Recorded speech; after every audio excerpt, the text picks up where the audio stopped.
I saw a really good post on Facebook today where somebody was asking about that mixing style where you'll mix into a track with either 8 or 16 bars on an intro.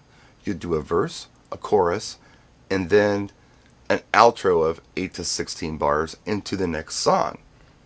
There are DJs who do this style of mixing at wedding receptions all night long and get great results. The crowds love it. Some people call this a quick mix style of DJing. Now, when I think about quick mix, I'm thinking more about what Grandmaster Flash did with tracks like Adventures on the Wheels of Steel, or an Apache routine perhaps, or looping the drum beat on Take Me to the Mardi Gras. Grandmaster Flash coined that phrase, quick mix. So, I like to give that one to him. But technically, yeah, this is quick mixing. I'm thinking of it more like medley or mega mix. But sometimes when you're talking about mega mix, you're talking about a set of tracks that you're mixing very quick. I don't know. I'll play a sample really low in the background here of a kind of a mega mix that I did a really long time ago. And hopefully it gives you an idea. Maybe you won't be able to hear it over my talking. Try not to get flagged here.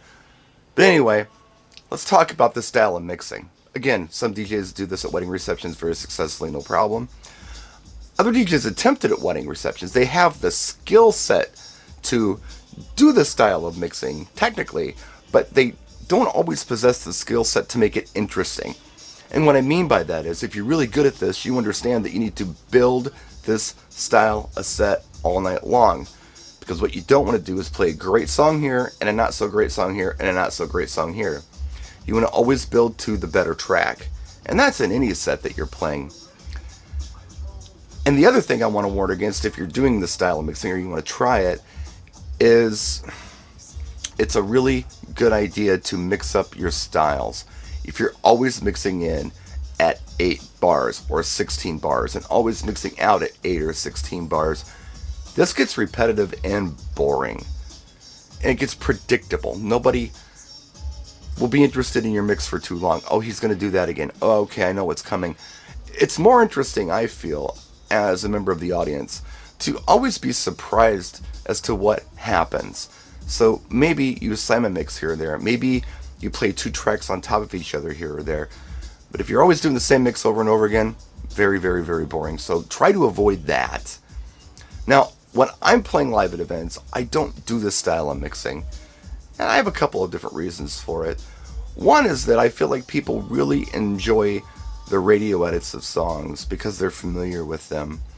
And their attention span is usually at least as long as a radio edit of a song. Now, if somebody hears their favorite song and they want to come out and dance, there's nothing more annoying than 60 seconds later somebody jumps into a different track. They turn around and go right back and sit down. I think it's better to go ahead and give somebody their favorite song, let them get warmed up, and maybe they'll be more open to the next song that you play. Again, it always helps if you're building to a better song all the time. What's a better song? Well, hey, you're the DJ. Figure it out. So, I don't know, just some ideas and some thoughts on this. And I hope it helped. Again, mix up your style of transitions. Don't always do the same thing all night long. It gets boring. Mix it up. Even if you're doing short edits to your songs, really, really tiny, short 60-second edits, mix up those transitions so you're not as predictable. And build to the better song all the time. That's it. That's my vlog for this Saturday. We'll see you next time. Thanks for watching. Practice and enjoy.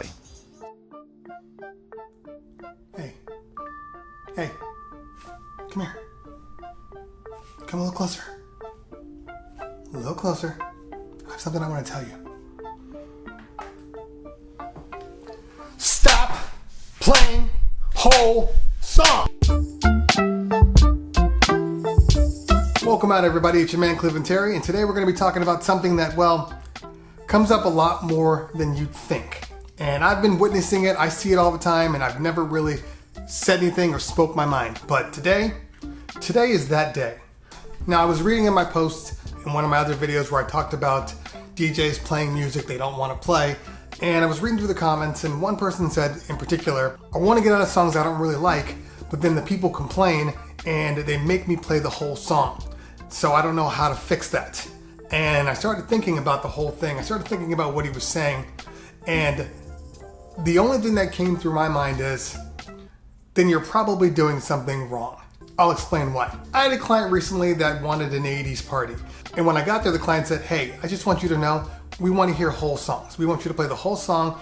Don't change it. Just play it all the way through and then go to the next song. And I looked at him and said, are you sure you want me to do that? Because some of these songs go for a long time. And if your crowd's burning out, I need to be able to react and mix through. She said, no, this is what I want. Trust me, this is what my crowd wants. Now the problem is she's going off of old experiences with DJs. When she says, I want to hear whole songs, what she's really saying is, don't get out of the song too early. Translation, make sure you play the part that I like in the song. See, that's really the issue. It's not that you're playing songs too long, it's that you're not playing the right parts of the song that give them what they need in order for you to move out. It's the same thing as mixing a song in and then getting out too early. This is tough love today. If you're playing whole songs all the way through, it can't be going well for you. Let me give you a visual of what it looks like. This is what I look like when I DJ. And this is what you look like when you DJ. What I look like? What you look like. What I'm saying here as DJs, we are not iPods. But if you're playing whole songs, you're pretty much an iPod, because even if your song choices are right, the length of the song negates all that positive that you just did. Playing a song is like having a conversation with a friend that never gets to the point. Playing a song is like going to a Marvel movie with your significant other and making them wait until the end of the movie, all the way through the credits, so you can see that 8-second clip that may or may not talk about the next movie that's coming out. Well, that period of time while you're waiting for those end credits to roll all the way down to 0, and you look over and your significant others on their phones, they're going through Facebook, they're replying to Instagram, that internal feeling that you get like, oh my God, they really want to be out of here. They don't want to be in this anymore. That internal feeling that you're getting, that right there, that is your internal clock, and it's working overtime. That is the same internal clock that you should be using when you are DJing. I mean, look, time is relative, but I'm relatively sure those people ain't feeling you. I want you to be like Netflix. You be DJ Netflix. You're him, and you are you be you. When the show ends, the next show pops up like, let's go. Fuck them credits. You are not a jukebox. You aren't getting paid by song length. You're not getting paid by how many songs you don't play. You're getting paid by rocking crowds. That's what you do. So when you are playing songs, I need you to keep this in the back of your head. Each song that you play should be conservatively 2 minutes and 30 seconds. 2 minutes and 30 seconds is one intro, 2 verses, and 2 hooks. That is more than enough song for everybody in that room. If you want to mix it on the bridge, whatever, but keep that as your guideline. 2.5 minutes, you should be thinking about getting out of that song. No third verses. Stop killing what you worked so hard to build. I don't even know 95% of the song's third verses out there. When a third verse pops on a song on the radio, I'm like, what is this? I've never even heard this. You know why? Because I don't stay in for 3 verses. I'm out. I just want you to be a better DJ. And one of the biggest complaints I hear is, oh, the DJ just stayed too long in the song. I don't know why they played the song all the way through. At that point, people don't care anymore and they are out. So remember what I'm telling you. Remember what I say. Don't play whole songs. The only latitude you have with whole songs is if it's a classic. And I'm talking like Don't Stop Believin', Sweet Caroline, I Will Survive, Single Ladies, I Got a Feeling, all that cheesy stuff, they're expecting to hear the majority of that song because that's what people do. The rest of them, get out, don't wait. It's too long. You know how I know it's too long? 4-minute mark, you guys probably stopped listening to me completely. You fast forwarded, you skipped ahead, you're off to the next YouTuber. I could say anything I wanted right now. I could talk about my favorite episode of My Little Pony, where Happy Pony walked in on Mommy Pony and Daddy Pony doing horsey style, and Daddy pulled out his big...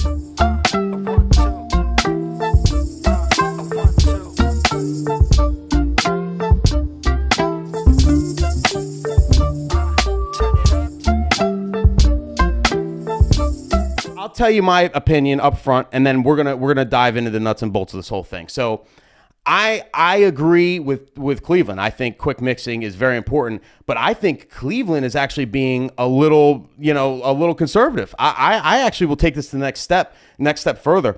I don't play second verses or second choruses rarely ever. I'm a first verse, first chorus person and out, like almost always, or just a chorus and out, or maybe just this one part and out. I mix extremely fast. And there's exceptions, and we're going to talk about everything, and I'm going to tell you everything, all my opinions, everything I know, all my thoughts on it and everything. But I'm actually on Cleveland's side, but even more extreme, okay? Call me DJ ADHD or whatever you want to call me, but it matters, and it makes a huge difference. And I'm going to explain this to you, okay? So I think it's interesting to take it from the perspective of objections, right? What are the quick mixing objections? And I perused all these comments, and I wanted to pick out all the objections, what people were saying, like their reasons why they don't quick mix, or they think it, doesn't work in certain situations, or it doesn't, whatever, you know what I mean? All the objections. So the first one I saw is, and I saw a lot, is people get mad when you mix out too fast. A lot of people said that. No, bro, why would you mix? You're gonna quick mix. People get mad. You mix out quick. They're gonna get pissed off. People get pissed off. They'll turn around, look at you. What are you doing? Like it doesn't work. You don't want to piss off the crowd. You're not. Those aren't DJs out there. Those are regular people. And to that, I will say, there's the only way a crowd will turn around and get mad at you is if you didn't read them properly. The major keys to quick mixing, which I will get into later, is, one of them is knowing what parts of the song to play, what parts of the song bang, and what parts don't. And I think that's a big thing that a lot of people get wrong. If you mix quick and people turn around and yell at you, you mixed it too quick. You didn't mix the part that they wanted to hear, right? That would be the number one thing they would turn around and yell. You didn't mix the thing. It would either be you didn't mix the part that they wanted, you didn't play the part they wanted to hear, or you went into a song, your next song was just not a good song, not a good programming song to go into, right? It was just a trash song. It was a dip in energy, or it just didn't work, right? One of those two things. And that's it. That's the only way a crowd will get mad at you. Otherwise, you can quick mix your dick off and you'll be fine. And everyone's going to love it. The key to quick mixing is playing the good parts of every song. That's literally what you do. You just play the good parts of every song. I'll give you an example. At a time, a crowd yelled at me for quick mixing, right? Years and years and years ago, I was playing Spice Girls Wannabe, okay? I mixed it out after the first chorus, and a couple girls turned around and yelled at me. What are you doing? And I came to realize that they wanted to hear the rap at the end. That all the girls love that rap at the end. I don't remember the lyrics. I can't even rap it for you, but it's the third. I believe it's the third verse of Spice Girls Wannabe. It's like a rap. So here's a story about you, or something like that. It's like some shit like that, right? So from then on, I would do the first verse, the first chorus, then I'd skip to that rap, do one more chorus, and then mix out. So that would be a song I played 2 verses, 2 choruses. No one's ever yelled at me again because I played the 2 main parts. No one's ever yelled at me for not playing that second verse because no one gives a shit about it. You got to know what they give a shit about, Ice Ice Baby's a great example. Everybody knows the stop, collaborate, and listen part. But nobody knows that second verse. I mean, unless you were there, maybe. But now that the party is jumping, it's like a have you ever played Ice Ice Baby? Went into the second verse. You can't tell me that the second verse came on and the crowd got hype and they're woo when the second verse came out. It's never happened to you in your entire life. You know why? Because no one cares about the second verse. No one cares about it. Get out. Get to the next part. Get to the next song. Keep it pushing. So people get mad at you when you do it. It means you didn't, same thing if you play a full song, right? If the reason why you would play the entire song of Shout or Paradise by Dashboard Light is because you know that everybody wants to sing along to every part of that song. Every part of that song is like they act out the whole Paradise by Dashboard Light and sing back and forth and all that shit. You know what I mean? So you play that whole song because you know that's what they want. Same thing with quick mixing. You know, you play just the first verse or just the first verse and that last rap at the end with Spice Girls because you know that's what they want. Rule applies for everything. But the funny thing is generally speaking, most songs, people only give a shit about the chorus and maybe a verse, and that's it. That's 98% of all songs. It's a fact. And we'll get more examples in a second. Next objection. It only works with younger people and newer music. That's wrong. It's just wrong. The same rule applies for old, new, younger people, older people, newer music, older music, whatever. Every song there's popular parts of that song. There's very few songs where the whole song is the popular part. Most are just popular parts, whether it's an old song or a new song. You just got to know which parts people want to hear. Mix those parts in, play those parts, and then keep it moving. An old person will keep, as long as they hear the parts they want to hear, they're going to keep their two-step going. They're going to keep dancing. They're going to keep having a great time. It's a fact. They don't care if you mix early. They don't care if you quick mix. If anything, you're giving the people more. If you're quick mixing, you're playing more songs. You're giving them a better experience. Like, what's more fun? Singing one song at the top of your lungs or singing 10? You go see your favorite band in a concert, right? Go see your favorite band in a concert. They come out, they play 3 whole songs. Are you going to be a little disappointed? Oh, I wish they played more. You're going to want them to play as many as possible. You want 3 encores, right? It's your favorite band. You're there to have a good time. You want to hear as many songs as possible. It's the same thing. This is a big one here. A lot of people said this in different ways, right? They kind of alluded to quick mixing you should only quick mix if the crowd in front of you isn't into it. Once the crowd starts, if it's working, keep it going. But then if you see that the crowd's, not really liking the song, then quick mix. That's what quick mix is for, right? Even Brian S. Red, his quote in his video was, "If it works, leave it alone." That's his quote. If it works, leave it alone. And this is crazy to me because especially he's an OG. This guy has been DJing since I don't even know, World War II or something, long time this guy's been DJing, okay? And this is the most elementary thing you can think in the world. This is so elementary to me. DJs, if you learn anything from this episode, all right, if this is the only video you ever watch of my channel or something, this is so important. You have to listen to me on this, okay? You never want to have that mindset. If it works, leave it alone. The song's working. All right, let it go for another verse. That's like, okay, my car works great. Do I need to get an oil change? No, I'm not going to get an oil change till it breaks down. Wait till it breaks down. Right? It works fine. My car starts right up. I think I need an oil change in 400 miles or something like that. It's getting close. It still starts right up. Let me risk it for the biscuit. Let me just keep driving it till it breaks down. You know what? My teeth are white. My teeth are all right, I feel like. So I don't need to brush them until they get, once my teeth get to like this, then I'll brush them, right? Then you brush them. Just wait. Wait until they start to rot, then you brush your teeth. See where I'm getting at with this? Just because the song is working and everyone's singing along and having a good time doesn't mean you shouldn't change it. It means you give them more. Bring it up the next level with the next song. You got them now. They're having a good time. You know how you take it to another level and another level? Hit them with another one and another one and another one. Don't wait for the crowd to die before you quick mix. Don't say, oh, I dropped this song and it's working great because you're still in the first verse, and then you play it to the third, and then when you're at the third verse, you're in the middle of the third verse, people are walking off your dance floor and you're like, oh shit, all right, well, I guess I got to change it up now. Now you just shot yourself in the foot. Now your crowd is dissipating and you have to go on defense and and quick mix another song in and hopefully that works, and you know what I mean? Why? Why wait for that? Your crowd's bumping. Give them another one. Give them another one. Get those new oohs. It's the most delicious thing in the world. It's my favorite thing with DJing. When you play a song and everybody's like, whoa, when you get the ooh, I want as many oohs as possible, as many new oohs as possible during every single dance set I do, no matter where I'm at.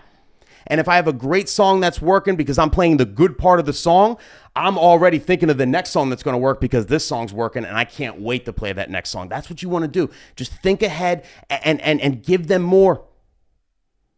Don't wait for it to die. You know, it makes no sense. It's a terrible idea. Trust me on this, DJs. Now, another misconception I've heard is I don't want to play all my bangers early. And this is an easy one to solve. And I think this is like the least bit of most DJs' problem, because what I've heard a lot of, especially when I see DJs, like older DJs that will comment and say, hey, listen, I think beat mixing is overrated. I don't do that. I think programming and musical knowledge is key, right? You know, anybody who doesn't mix or whatever, you know, they all say, hey, listen, I know my shit though when it comes to music and programming. And I'm sure you do. So this shouldn't be a problem. You spending your bangers early shouldn't be a problem. You should have all the music in the world. The easiest way to prevent this from happening is to have crates that are stacked. You have to have crates that are stacked with hundreds and hundreds of songs. There has been tens of millions of hit songs that's come out. It's unreal how many songs that are out there. Unreal. Not just the top 40 hits. There's underground hits. There's songs that hit the top 40 but still work the dance. You know, there's songs that never hit the top 40 that still work the dance. There's so much music out there. You just have to dig and be stacked. I personally play on average between 150 and 200 songs. I like to, at a wedding set, if I'm doing like a 2.5 hour, 3 hour ish set, like all together. So I try and keep double that. You know what I mean? Like whatever you typically play, you know, or if you want to start quick mixing, you know, kind of just do the math.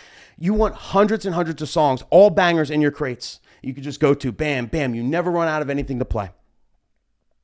Never get that Serato face that everybody talks about. That's the key. That's really the key to this. Even like Mike Walter always said, you never hold back. Never hold back. Always give them everything. You know what I mean? Like never hold back. And I agree with that. Don't save nothing for the end. Because like once you have them, you can get away with more stuff at the end. You know what I mean? Once you have your crowd and they're jamming and they're just singing at the top of their lungs, and you know when you have them, at the point you can just play whatever, right? And they're gonna dance. Like so you play all your bangers up front, you get them to that point, then you can get away with more stuff. Then you could play other, you know what I mean? But if you have nothing but bangers to play all night, their heads are going to explode. Like, you know what I mean? Like, that is the key. So stack your crates. If you want to see what's in my crates, I have them below. But I highly recommend do your own research too. You know what I mean? Do your own experiments. Everywhere's different. You know, definitely just sit down and listen to music. Have a good time with it. And just stack your shit. Stack your shit. Now, there are exceptions to quick mixing. I'll give you mine.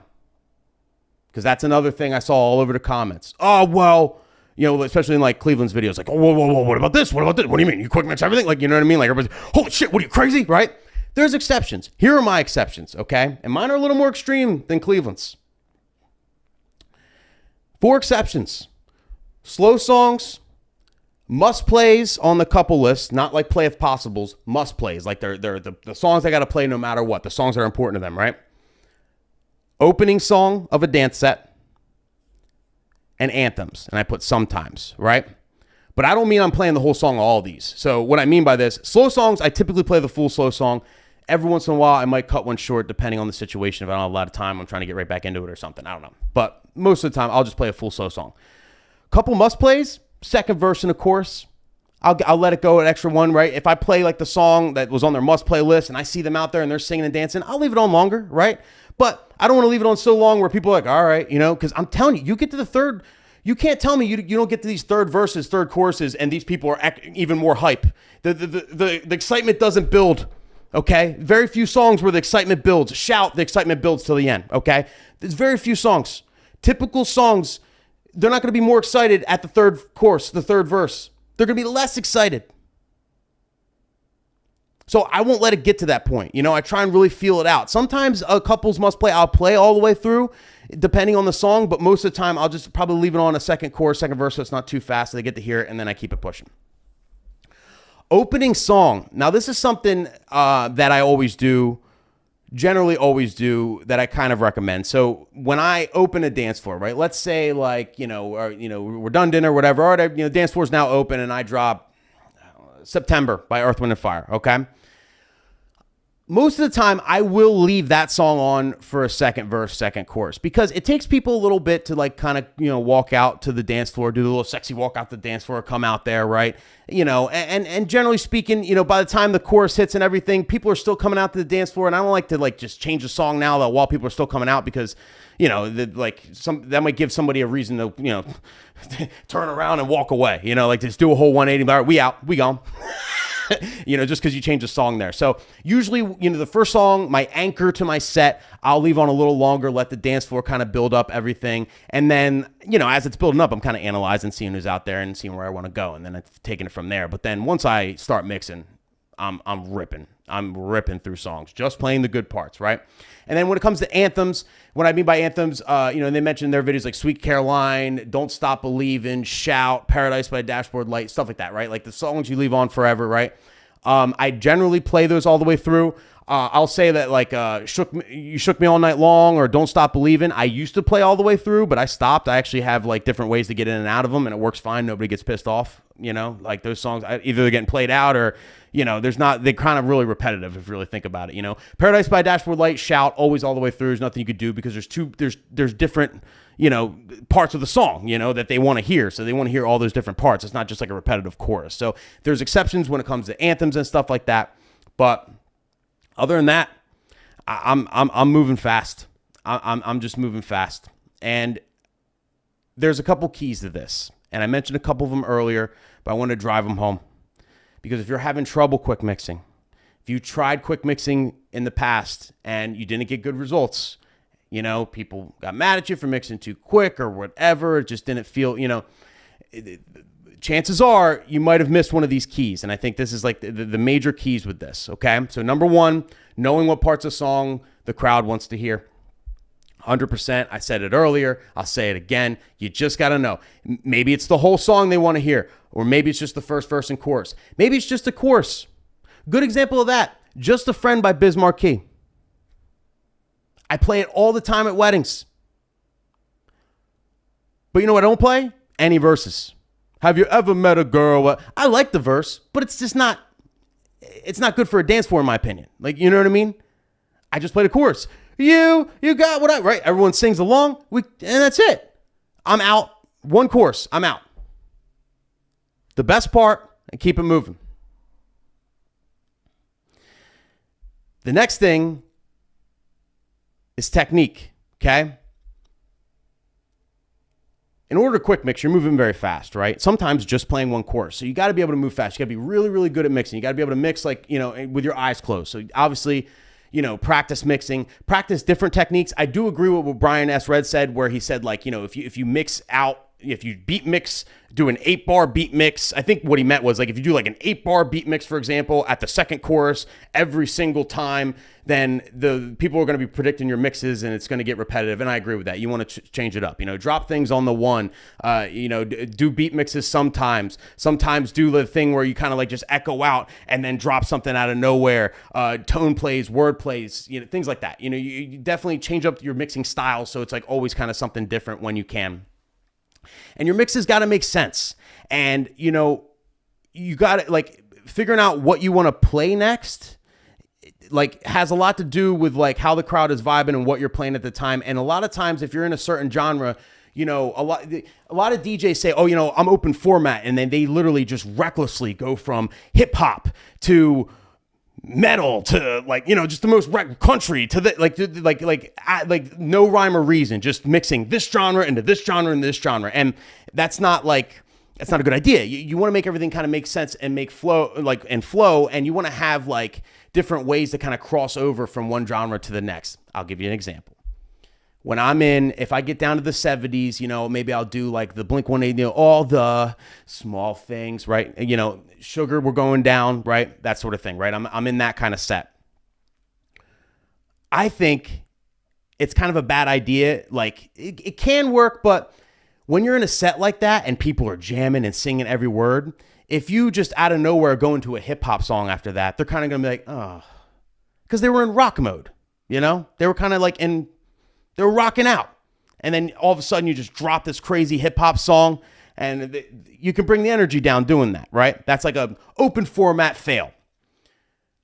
The way to do it, or the way that works for me, anyway, you do what you like, but the way that works for me is like I try and use different crossover tracks. So if I'm in that modern rock kind of, or 2000s rock kind of era in the 70s or whatever, 80 BPMs, and I want to get to, any type of hip hop, something I'll do a lot is I have a We Will Rock You a cappella out.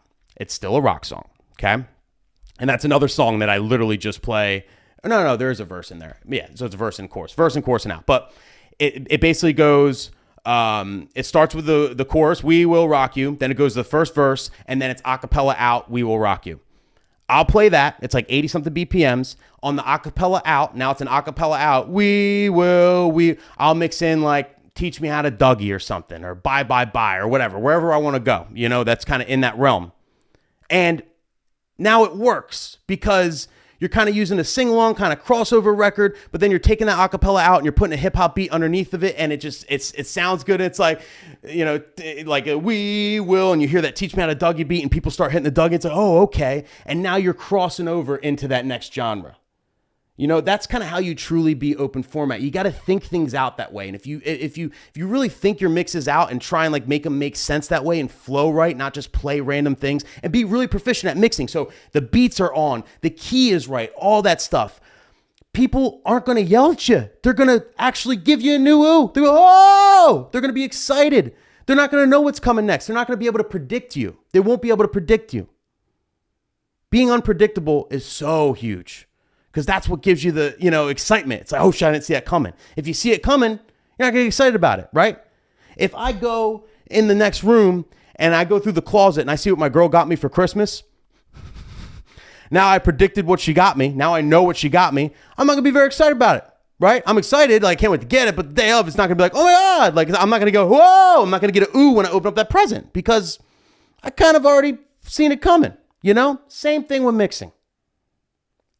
And then the last thing, of course, is having and knowing the music. You got to know a lot of music, and I think that's something that most of us all have. Even the DJs that don't mix, or you're still on the fence about this, you don't agree with everything I'm saying, I'm sure you know your music, you know how to program, you've been doing this a long time, and this is something you got down. So if you got this, it's really just the technical side of it, and it's really just knowing what parts of the songs work, And if you always play songs all the way through, then I would just say try and think and try and like kind of analyze, where people are most excited when you're playing these songs all the way through. And then like try and start focusing on narrowing it down to just those parts. You can't just, if you want to start quick mixing and you don't quick mix at all right now, you can't just jump right into it. You can't just go zero to 100 and just start quick mixing. It's not going to work. It takes practice. It takes time. It takes a lot of time to actually build up the confidence to like quickly go through these songs and play more music. Because if you long mix now, you play this many songs. If you quick mix, you're going to have to play probably double, maybe closer to triple. So there's going to be a lot of songs you don't normally play that you might not be confident in playing. And I get that, if you never play this one song, it's like, all right, I hope it works, and you gotta, so it's a process. You have to slowly just do it. Just think about what you do now and see if you can make it quicker. And think about it to yourself. You don't gotta tell anybody, but think about it. Just sit down and be like, you know what? Every time I play this song and go into this song, I kind of lose energy at this point. And maybe I should just mix that out early. Just look at it subjectively like that. Like just put the ego to the side and just think like, can I do this better? And slowly do it a little quicker, slowly, figure out which parts works where and whatnot. And you'll be surprised. You'll be surprised. You'll start getting it. You'll start getting the hang of it. It's fun. It's more fun to quick mix because you're always doing something. You're not just sitting there making hand hearts while you're waiting for the third verse. You know what I mean? Like it's more to do. And it's highly, highly, highly, highly, highly effective. Highly effective. Trust me. Just trust me. I don't care what area you're in. It's all about if every area is different, but if you're in the Midwest or something, you just got to know what parts of the song people like. I'm sure there's plenty of songs you play in the Midwest that they only like one part of. Just play that one part. And I'll say this before I, put a bow on this conversation. More and more, I get couples that ask me if I play full songs. It is a very common question that couples ask the last couple of years. Literally, I'm meeting with them. Oh, we just want to ask you a question. So when you DJ, do you play like the whole song, or they literally ask that because they go to some weddings and they watch the song go all the way through, and these non-DJ, non-musician, just regular folk people identify that, it would be a lot better if they didn't play this song all the way through. I've heard this from dozens of couples. Dozens, not one or two, dozens. Non-DJ, regular folk. If regular people are identifying it, it's a thing.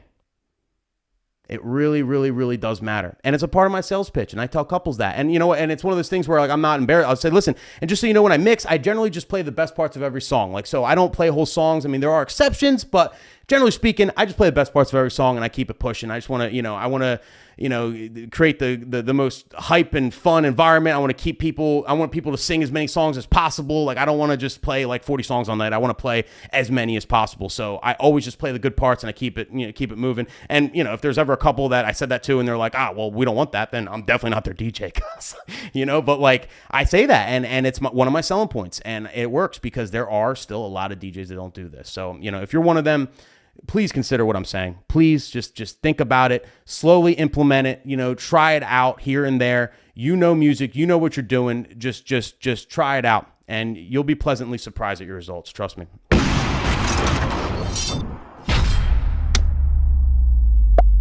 Do you want to start quick mixing? If so, you clicked on the right video.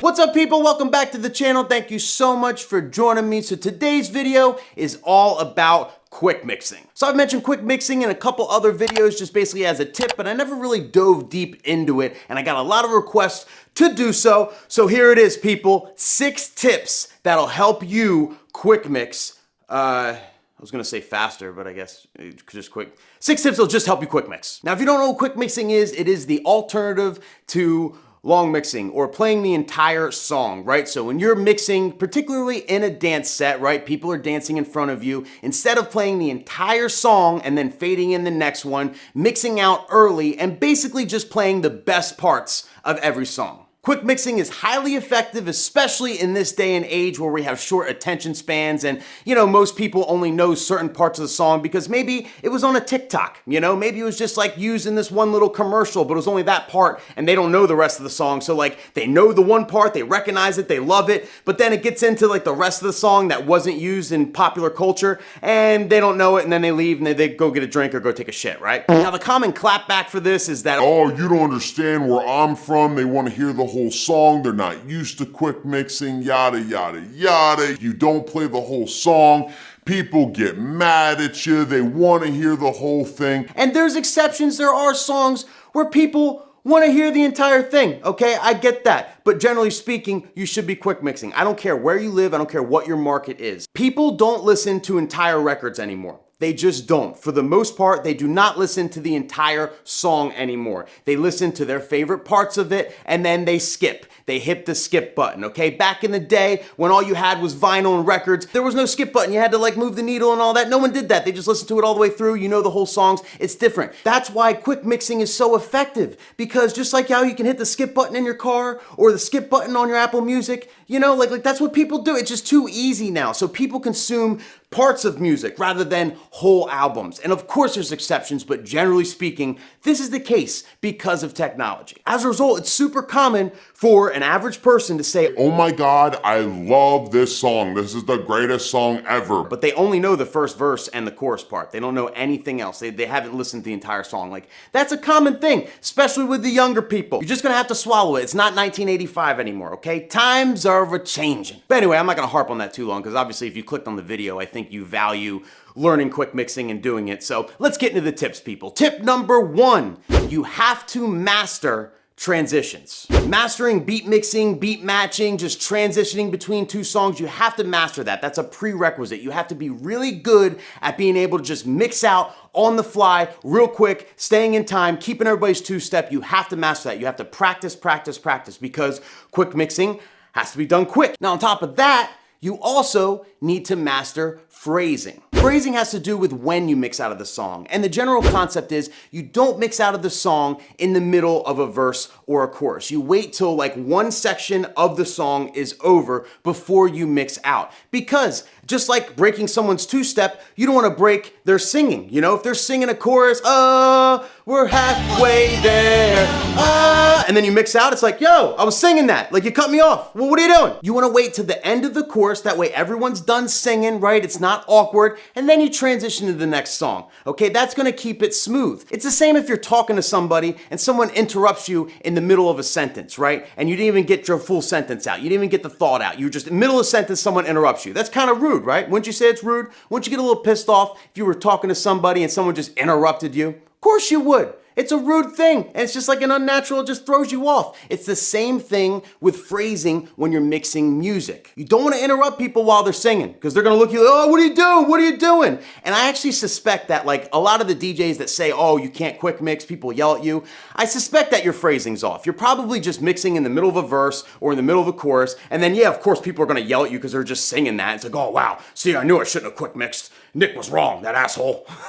It's all about getting the phrasing correctly. So number 1 and number 2 is mixing and phrasing. Master that shit. Practice, practice, practice. So you can do it with your eyes closed, you understand it fully, and you are good to go. And then now you are ready to tackle the art of quick mixing. Tip number 3 is know your music. Know your music inside and out, right? Know a song before you play it. What are the best parts of this song? What are people gonna know? Do they know the whole song? Should I leave it on, right? Is it a Paradise by Dashboard Light? Is it a Shout?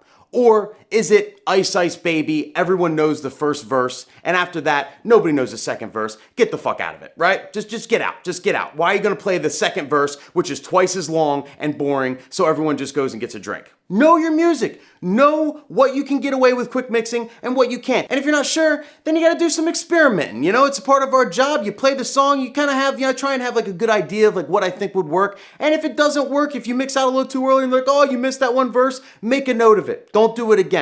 That's how we all learn. But generally speaking, know your music. You'll know what parts work best and whatnot like that, and when you can mix out. There's certain songs where I just play the chorus. And that's it. For example, last night I played I'm So Excited by the Pointer Sisters. I'm so excited. And I just can't, you know what I'm talking about, right? Well, I just played the chorus because the tonight, alright, that whole verse thing, nobody really knows it. I mean, the older people do, but it's just not like as hype. Like the I'm So Excited is like the best part. It's used in commercials. It's used in like pop culture. It was in that one Saved by the Bell episode. I'm so excited! I'm so excited! So people know it. People know the chorus. So I legit played the chorus, and I already had, before I even played that, I already knew what I was gonna play next, right? Because you gotta plan ahead, you're mixing quick, and I was right out of there right after the chorus. So it was a fun little snippet of I'm So Excited. They got a taste of it, and we kept it moving. Tip number 4 is set your cue points. I did a whole video on this. I'm not gonna go over how I set my cue points because I already made a video on it, so definitely check that out. But having your cue points set ahead of time is super clutch because when you're mixing quick, maybe you only need 4-bar intro or a 2-bar intro, maybe you missed it and it's going really fast, blah, blah, blah. If you're just playing a chorus only, right, just like the I'm So Excited, then you have to use a 4-bar intro because you're gonna mix halfway through the chorus. Like you can't start this song and play, it's gonna be so hard, to start it and then start the next song right at the beginning of the chorus, so you get the 8-bar intro. So you're gonna need a shorter intro. So you have to make cue points around this. I go over everything in that video, so make sure you check that out and set your shit ahead of time. Tip number 5, download some short edits. This is especially great if you're starting out with quick mixing and whatnot. Short edits are essentially short edits. They're like a regular song, but it might only have 1 chorus, or it might just have 2 choruses, 2 verses, or whatever. It's just shortened. It's not the entire thing. It's straight to the point. These DJs that make these edits, they typically just use the best parts of each song for the edits, and then you just keep it moving. So it makes it easier. It's a little less thinking. There's always intros and outros, or maybe even acapella outs and stuff. There's a lot of cool, really creative edits out there that you can use. And at the very least, if you're just starting out and you're a good mixer, but you're starting out with the whole quick mixing thing, switch over to a lot of short edits, and that'll give you a really good idea, and it's kind of easier to jump into things with them, in my opinion. And finally, tip number 6 is practice. I mentioned it earlier, but it's so true. Just practice all of it, okay? Practice your mixing, practice your phrasing, and practice quick mixing in general. Take the sets that you typically play at weddings or anywhere else and figure out where you can make them shorter, right? Figure out where, like what parts of the songs where you let it go and it's like, all right, it does get boring there. All right, people really don't react great to that part of the song, you know what I mean? And figure out how to quick mix it and then practice it ahead of time. Practice your sets just chilling in your office or in your living room or whatever. Practice, practice, practice. When I mix people, I'm all about the oohs. Oohs are delicious. It's what I live on. It fuels me. You know when you play a song and the song comes on and the whole crowd goes, whoa! That is a new ooh. That is what fuels me as a DJ. It's my favorite thing in the entire world. I wish I could just make a sandwich out of it. It's just the most amazing thing in the world to get oohs out of the crowd, right? And quick mixing helps you get as many oohs as possible. I think the more oohs, the better. If your whole set is full with oohs, they're gonna think you're the greatest DJ of all time by default. And if you're quick mixing, you have way more opportunity to get oohs because you're mixing different songs. If you just play 30 songs all night during your whole dance set because you're playing them back to back, how many oohs can you really get? I mean, by the time you play the next song, they're already bored out of their mind, so you're lucky to get an ooh out of them. They've been two-stepping to the same beat for 6 minutes, extended mix, tired, but dancing because they feel bad for the couple. You gotta keep them guessing. You gotta keep it moving. I realize I'm speaking like a million miles an hour about this, but I really do feel passionate about it. Like, I really think this is something that like a large majority of DJs miss out on, especially wedding DJs. You know who you are. You know if you play the whole song of every damn song, you're missing out on a huge opportunity to really, really crush your weddings. And more DJs are doing it every day, so eventually, you're gonna become obsolete. Your style is gonna become obsolete. It really already is in most areas, but generally speaking, it's gonna be obsolete everywhere very soon. So listen to me. Trust me, trust me, trust me. You'll thank me later, people. But that's it. I hope you enjoyed this video. I hope you found it useful. If you did, hit the like button for my algorithms. Make sure you subscribe. Hit the bell to be notified. I'm posting content all the damn time, people. And yeah, I'll see you at the next one. I got some tea. I got some juice. I got some, I don't want to call it drama. It's not drama per se, but it's a debate. It's a very strong topic. It's a very talked about topic. It's a topic I have a strong opinion on. And this debate happened between two YouTubers that you guys probably know. So let me paint the picture for you. I love this stuff. Oh, I love this stuff. I'm very excited. All right, you guys ready? So, picture it. 2 years ago, a YouTuber named Cleveland Terry came out with this video. Stop playing whole song.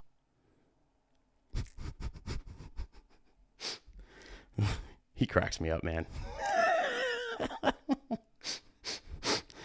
Okay, right after this video came out, right after, another YouTuber named Brian S. Red came out with this video. I was browsing through my Facebook timeline today and I saw a link to a video on YouTube that was telling DJs to stop playing whole songs at events. Well, I'm not in the business to tell you what to do, but I will offer some suggestions because I know how this goes.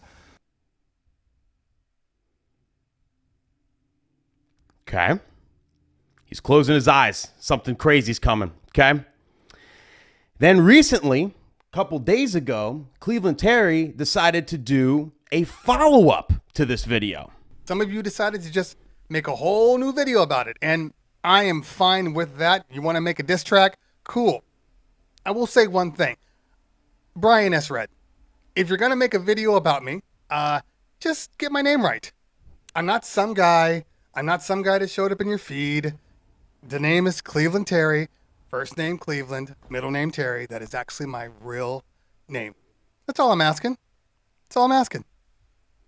Ooh, we got ourselves a match, people. We got ourselves a match. Let's get ready to rumble. Huh? Woo! This got me so excited. I seen this shit last night. I was like, yo! I seen the video late. I stayed up all night last night trying to find these videos, connecting the dots, looking at both sides, right? This is interesting. This is good stuff, okay? This is good stuff, good juicy stuff, and a great topic. And something I've talked about a little in the past, but I really want to dive into this and give you my 2 cents on it because I have a very, very, very, very, very, very strong opinion on this. Very strong opinion on this, okay? And off the bat, I will say that I agree. So, like Cleveland called out Brian in that last video, right? So he called him out and said, listen, if you're going to, talk about me, say my name, You don't got to say this YouTuber. And I agree with that, We're a small niche little DJ YouTuber community. If I mention another YouTuber, say, hey, I got an idea from this show, I got an idea from this video or whatever. If you guys have watched me for a while, you know that I always say who it was.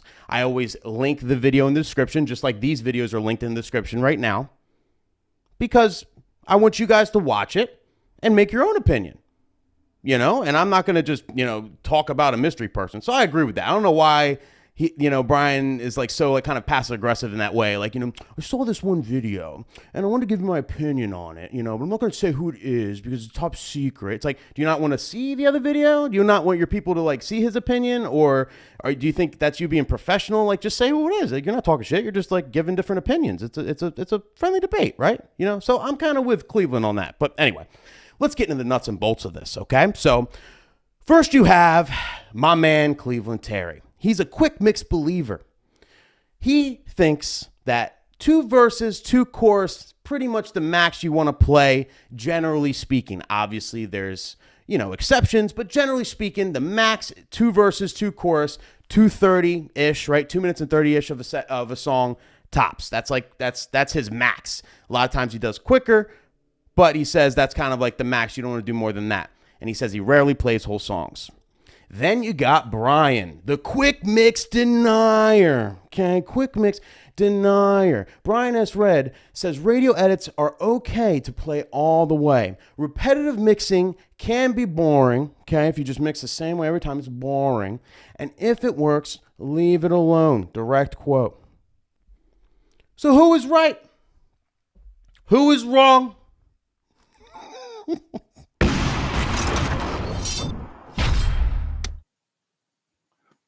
Now, according to the spinny thing, we are live, and I hope we are because I'm talking. Hello, everybody.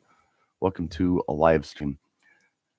I wanted to do this video not because I thought it was a good idea. I wanted to do it because a lot of people had asked me to do it. A lot of people were wanting me to reply to something. I was actually thinking about doing a very different video before any of this stuff came up. But I thought maybe I'd incorporate the 2 because I think they're relevant. So the first thing I want to say is that, if you know anything about me, I absolutely hate drama, like fabricated drama. Like, I've never watched an episode of the Kardashians. I mean, I know who they are, and I've seen their pictures. I maybe don't know them by name. I might not be able to tell you one Kardashian from the next, but I kind of know their look, and I kind of know their game, and I know who Kylie Jenner is. I know who the guy who is now a girl is, and I know who Kanye West is. I don't know. Anyway, it's not my thing. I don't enjoy that kind of stuff. So, when DJs create drama on a platform like social media or YouTube, it's kind of strange to me. I have better things to do. I have more productive things to talk about. But apparently, Nick Spinelli put a video up and pitting me against somebody named Cleveland Terry. And I'm not familiar with Cleveland Terry. I apologize to you, Cleveland Terry. That's not a dig. I didn't know who you were until someone told me who you were. And apparently, I've watched one of your videos. I didn't even know I'd watched one of your videos, but apparently I did. Well, Nick was talking about how Cleveland Terry had done a video about, quick mixing at events. And I did a video about, maybe you want to consider not only mixing up your mixing styles, but, playing the whole song because sometimes you want to do that. And you do. I mean, I've done a lot of Latin clubs and stuff. You don't want to cut those tracks off because in Latin dance, people have routines to this stuff, and there's finishes at the end of songs. And if you deny people that, they don't like it. And how do I know this? Well, my wife's Puerto Rican, and I used to dance salsa, merengue, bachata a long time ago in another life before I had a stroke and got brain damage and all that fun stuff. But anyway, I regress. I thought that I had done the video in response to something that my friend MJ over at DJ and TV had said, where he was talking about the same thing. He does a lot of college clubs, and he does these quick mix and out mixes all the time. And he suggested in one of his videos, you should do it this way. And I said, well, wait a minute, be careful about how you say that. I mean, this is a cool technique, but really, I'm finding that as a mobile DJ doing weddings and parties and things, this is something that they don't want, especially when we're talking about a Latin audience with those type of traditional dances. So maybe don't talk in absolutes about this stuff. You must do it this way. You must do it that way. And then, because I'd had this conversation with MJ for a very long time, and then Cleveland Terry, I apologize. I guess you didn't like it that I didn't use your name. I'll use your name now. Cleveland Terry, someone had posted a link to your video in one of the Facebook groups I'm involved in, and they were saying, well, what do you think of this? I don't know. I'm not sure about this. I watched the video that you did and some of the things that you said, and I thought, no, wait a minute. Hold on a second. No, you shouldn't be doing this. You can do this. Don't get me wrong. This is a cool way to mix, but to say you must do it this way, I thought was a little too on the nose because look, I've been DJing for a very long time. I am 50 years old. I was doing this when I was 13, and I've met a lot of DJs in my day. And what I can tell you about DJs is that, even when I do my videos, one, they're always looking for ideas and for help. So they are looking for help. But the second thing is they tend to hear what they want to hear opposed to what you say.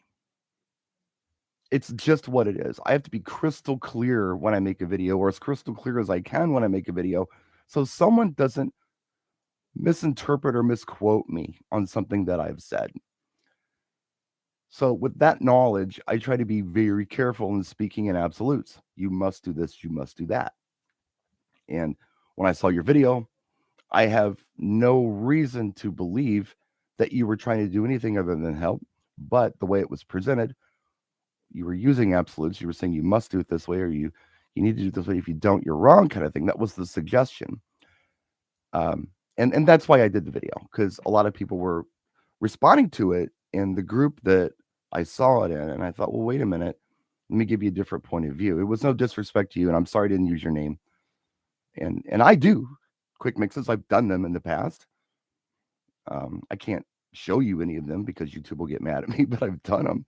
There are folks out there who have heard my quick mixes and can tell you that I can indeed do them. I did one at Expo at Beret, and it was like 9 minutes long, and people really liked it. But I've done them. I'm aware of them. I know how they work, and I have a formula, and I try to mix up the formulas in the mix. It's not the same repetitive thing the whole time. It's different mixing styles within the quick mix. Anyway, that it's art, right? This is all art. There's no right or wrong. It's art. So to suggest you must do something one way or the other way, I think is ill-advised. I think to share an idea with somebody, to say, hey, you can do it this way. Check this out. Try it like this sometime. This, and this. Cool. But if you say you got to do it this way or you're wrong, that's where I take issue. And that's probably where I took issue in your video. I haven't rewatched your video. I'm not familiar with the rest of your work. Excuse me. But I have no reason to believe that you had anything but good intentions with it. So if I upset you in any way, shape, or form, I apologize to you. Now, the video is from 2019 that I did. So I'm assuming that your video is too. And Nick Spinelli was just stirring the pot. Now let's talk about Nick Spinelli for a minute. I can't really say much about Nick Spinelli because I'm not familiar with his work. I don't know much about him except what people have told me, which is he says the F word a lot. And I did watch one video that he did one time. and it was about a speaker. He was talking smack about a speaker. He brought somebody in who was totally talking smack about a speaker, a good speaker. I use it. A lot of people do. But I don't know. The way Nick presented it, it was almost like this is a bad piece. Stay away from it. It was weird that he did it, and why he did it, I really don't know, unless he was just looking for attention. And the way that he was presenting it, I remember that the cadence that he was using reminded me of AM talk radio shock jocks. It's just what it sounded like. And really the content was kind of a drama, poopster thing. And there's a place for that. Like I said, Kardashians are very popular. I'm just not that guy. I want to try to help you guys out. And that's kind of the second part of this video. This is the video I really wanted to do. And I was going to do a nice polished version of it, but I thought, hey, live, we'll do it. It'll just come out. I'll make mistakes. I do make mistakes. I am not perfect. But, when it comes to you as a DJ looking for help or looking for advice or looking to grow either artistically or financially, I think you got to be careful about who you follow sometimes. 9/11, I remember when that happened. That was terrible. And Mr. Rogers, if you know who Mr. Rogers is, and if you don't, we've been hiding under a rock. He had retired, I think, a year or two before 9/11 happened. But he came back and he did a special. And I watched it. Years later, I watched it on YouTube. I didn't see it when it was live. But it was really cool because he was addressing children about 9/11. Their parents are freaking out. Maybe they're scared or whatever. Maybe Mr. Rogers can put a really interesting spin on this and show these kids out. So he did. One thing he said that stuck with me. It's like when you're scared or when you don't know what to do, look for the helpers. Look for people who want to help you. And I think that we could use that lesson in life, not only when we're scared, but when we need advice or when we need guidance. Look for the helpers. Look for people who want to help you. They want to help you improve. They want to help you get better. Those are the people I think you should be looking for. And I try to be that person. I am not the most popular DJ on YouTube. I've never been the most popular DJ on YouTube. I was the second most popular DJ on YouTube 15 years ago, but now I am way behind. And part of that is because I've got this kind of punk rough format that I do, and I don't think that I'm going to change it. I don't think I'm going to become DJ Bar. And I like DJ Bar, by the way. I think he's a good guy. We've spent time together, but I'm never going to do his style of videos where they're very well produced. They're very well done, and they're there for entertainment purposes and educational purposes. More so entertainment, according to Bar. And that's cool, but I'm never going to be that guy. It's just not going to happen. But he gets mad views for it because it is entertaining. But I'm really trying to give you guys something, an idea, a thought, some philosophy, a technique, a suggestion. It's never you must do this or you must do that. It's never that. And the other thing that I won't do on general principle, despite advice from some people a lot smarter than me, is I will never hustle you for dough. Now, what I mean by that is, old house, the floor is squeaking upstairs because she's probably feeding fish because the fish tank's right up there in the living room above my house, above the dungeon anyway. 117-year-old house. It just gets noisy. But anyway, I understand who a lot of DJs are. I've seen how you live. I see what you drive. Some of you do very well. Some of you don't do so well. And if I came up with any little tchotchke to try to sell you where you could go to my link and buy it, I would feel incredibly guilty about that because I know personally I'm a lot better off than some of you are. So I don't want to take your money. I don't want to come up with some scheme to get your dough. I monetize the videos. So you watch the commercials, right? But that doesn't cost you anything. That's something I rob from the rich, give to the poor. That's just how I do things. But if somebody's trying to take your cash All right. If they're asking you for money in exchange for information that probably isn't really theirs, I mean, a lot of this stuff is just rehashed. I don't know what I want to call it, like Tony Robbins motivational speaking stuff, or I don't know, lists of music or whatever the case might be. Here, pay me and I'll give you this thing. I would rather just give you the thing because I want you to do better. I don't want your money, but I want to help you. And if this thing I think is going to help you, I want you to have it. And I've tried to give everything that I can give with all the knowledge that I have, which I mean, I don't know everything. You know, I'm just a DJ from Milwaukee with a YouTube channel. I was never the expert, the best, anything else. I just decided to try YouTube out and it seemed to work. And I've grown a lot as a DJ since I've started this. I've gotten into, all kinds of cool stuff because of this channel. I've learned a lot about business and marketing and just, product, sound, lighting, you name it.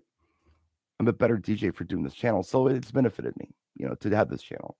But I also want it to benefit you. And I don't want it to cost you anything except your time. That's just how I look at it. And I'm not suggesting that you're wrong if you do ask for money from your viewers. I'm just saying that I can't do in good conscience. And I'm also saying that I think it's very important to closely examine the people who you seek for help and make sure they have your best interest in mind. That's key. They got to have your best interest in mind. I think there are people out there who do not have your best interest in mind. I think, again, this is just my opinion, I feel like there are people out there who have their best interest in mind. It just is what it is. What can they get from you? Those aren't always helpers. Now, sometimes what they offer you is helpful. I'm not suggesting it's useless. I'm only saying that maybe it serves them better than it serves you. Maybe they have a vetted interest in you checking this out or checking that out or buying this. Maybe there's a monetary gain in it for them. If that's the case, you got to ask yourself, are they really helping you or are they helping themselves? What's their motivation for doing this in the first place? Was it to help you or was it to help themselves? Something to just be aware of. Please be cautious. Please be careful. The ones with the least give the most. And when I see people out there struggling with this, trying to make a go of it, and then I see somebody else gladly taking their dough for something that promises great success, I don't like it. I don't want anything to do with it. I don't talk to these people. I don't associate with these people. And believe me, they know how I feel about it. And they do not talk to me. And they do not associate with me either. If you want to see somebody get the cold shoulder from somebody who's trying to sell you something, come do a show when I'm there. And, somebody like, I don't know, we won't name any names, but somebody who's trying to sell you something is there as well. And they walk past me. They won't say a word to me. They won't make eye contact with me. They won't acknowledge my existence because they know how I feel about this stuff. Now, like I said before, my channel is not the biggest channel. Don't care. I want you to come here if you need help. I don't want to force you to come here. I don't want to strong arm you to come here. I don't want to say something that's going to make it sound so urgent that you need to come here or you're going to lose your business or we're going to lose the shop, as they say on the Motor Trend channel. We're going to lose the shop. We got to get this hot rod built. Just be careful. Look for the helpers, people who really genuinely want to help you. And I really do want to help you. And Cleveland Terry, I'm sorry, I'm not familiar with your work. I am not subscribed to your channel to my knowledge. It's certainly not coming up on my YouTube feed, but you did come up on my Facebook feed. I have no reason to believe that you want to do anything but help. I don't know what Nick wants to do. And I don't know Nick, but I know that all of a sudden I'm in the middle of some stupid Kardashian drama crap on YouTube, I didn't do anything. I was just sitting here trying to help. Then all of a sudden, and I don't know what Nick said about me, and I don't care because it's not important to me. I don't worry about what other people are saying. I don't worry about what other people are doing. I worry about what I'm doing and what I'm saying. So, with that, I would like to go to the comment section. Well, I don't want any drama. I don't care. Yeah, let's see here. What do we got here? There's a lot of people that are saying very nice things to me. Hello, Jose. Let's see. Yes, speaker device, not speaker in person. Yeah, haters gonna hate, and that's very true.